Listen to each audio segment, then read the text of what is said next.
He's really good with both feet. He's better with both feet than anybody else in the team. He's so good with both feet. Is this breaking news? What's happening? It is breaking news. I can press the button.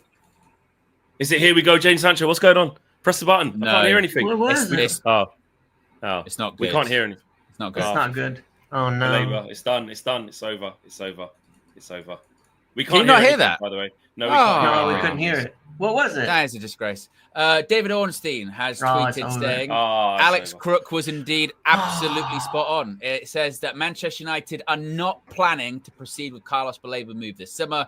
Indirect and direct contact between clubs, but Brighton clear he's not for sale and feel the level of fee to consider the deal too high. The 21-year-old midfielder is keen on Manchester United, but not unhappy at Brighton. So basically, everything that Alex can we just absolutely spot on. 2 seconds here. We're going to talk about the news, but I think it's very important to do that because Ornstein's just come through. And people say crooky, they don't know nothing. Crook by name, crook by nature. Yeah. At the end of the day, he's just come straight through and exactly what he said, which was fact checked by myself during this very show. He's come through. So yeah, big up to Crookie. And like I said, I would do 2 things. The Indicator thing.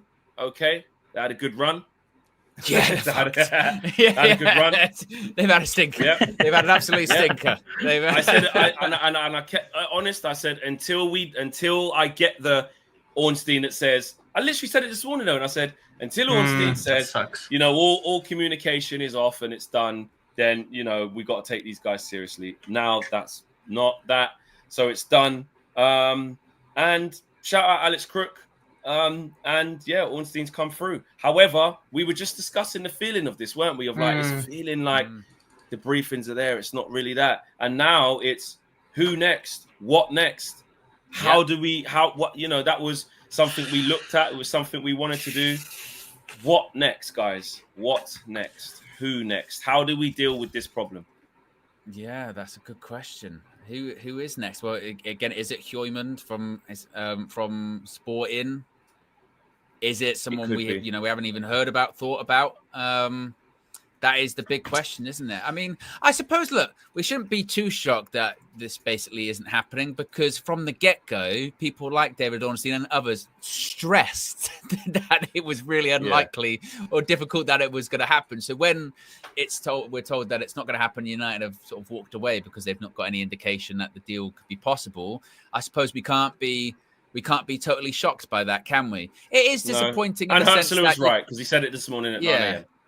I think we were all hoping, because they've been so good at getting deals over the line that they'll do it. Like we were never close, but everybody's like, "Oh, we've been able to get them done. That we could get something here." But I mean, he says, "What, 115 million pounds," and we're not willing to pay that this summer. I mean, that's just what it is then.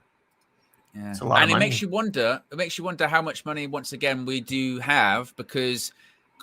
Clearly, if they were discussing that, could it be feasible to go and do a deal for Carlos Baleba? There must be then a considerable amount of money that they think they could still spend if they wanted to. 100%. So 100%. The question is now, once more, is just are they willing to spend a significant amount of money on a player that was kind of secondary to a pursuit of Carlos Baleba? Does this mean that United will try and go get a goalkeeper because they've got the money to do it? Or once again, is it, Onana, he's not going anywhere, so we don't really think we're going to move for a goalkeeper just yet. That's why I asked the question earlier on, did we sign a midfielder? Because it'll be interesting if this is just the end now of our incomings because this Baleba thing's off, or if it's the beginning of a new story, which is, who's next? Who's the alternative? Do we need an alternative? Very interesting. Yeah, and Fabrizio's kind of put it as we made contact again today, and they say, we're just not selling him no matter what. And so we've said, all right, that's it then. So we tried.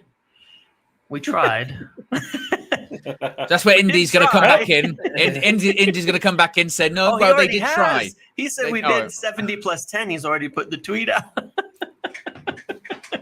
He said we bid 70 plus 10. Because he must have seen it and gone, oh, shit, I got to put something. Yeah. I got to pick up something. Yeah. Well, I just tweeted overrated anyway. Didn't want him, not enough experience. So that's it. That's what we've got to do. Always been the biggest Manuel Ugarte fan. Come for me, guys. I'm ready. Yeah, I'm exactly. ready. You'll see. You will see. Yeah. You will see. It's over. It's over. I will be honest. Like, it's true. It's true. Chris is right. Don't get a panic buy. Yeah. We'll regret it. Like, we'll regret it. Yes. Like, the Baleba thing was a dream for as long as we could dream for a couple of weeks, and they showed a bit of intent to look at it, but we just can't do it. We're not that shocked. Let's be honest, guys. We're not that shocked. I don't think any of us had done cartwheels saying, "Oh my god, we're going to get him. Oh my god." No one even did that because we were like, we all knew like it was very difficult to do. We obviously all wanted him. We can't play that down. We all wanted Carlos Baleba. Yeah. But it was probably never going to happen, was it? This summer. Well, we were doing the Dumb and Dumber thing, weren't we? We were doing. So you're telling me there's a chance. Every time they go, no, we're not. No, we're telling you it's really unlikely. So you're telling me there's a chance. We're telling you it's probably not going to happen. So you're telling me we're going but it's to still sign him. something. Yeah. And it is what it is, man. It is what it is. You can't. Now it is about right. The Baleba thing's dumb. We need to stop talking about him, the player. But how do we solve this problem in midfield? How this is going to show us a lot about Ineos actually, because like you said, the first three deals we did were players who all wanted to come here, and not necessarily release clauses, obviously, but just it could be done. And also you're talking 62, 65 million pounds ish.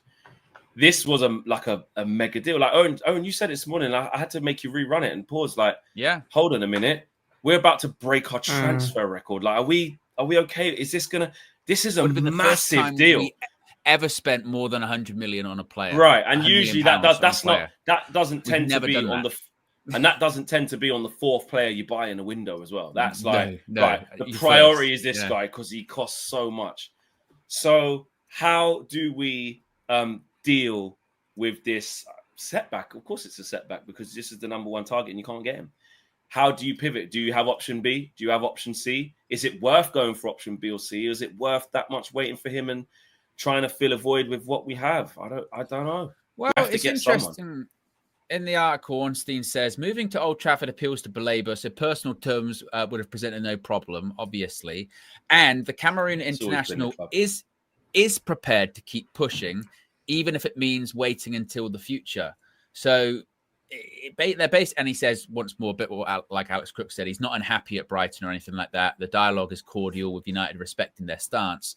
So there is kind of this feeling of, if he really wants to move to, like I said earlier on, if he really wants to move to us, United will be prepared to wait for a year and go in for him. And like you said, maybe he's priority number one for next summer's transfer window. The first person we get through the door is Carlos Baleba. Maybe there is something in January we hear about United have spent the best part of 12 months working on this kind of thing. Or maybe by respecting Brighton's stance, they want to make sure, well, we don't want to piss him off because we're going to make an offer next year for him. We want to make sure that dialogue is still very, very open.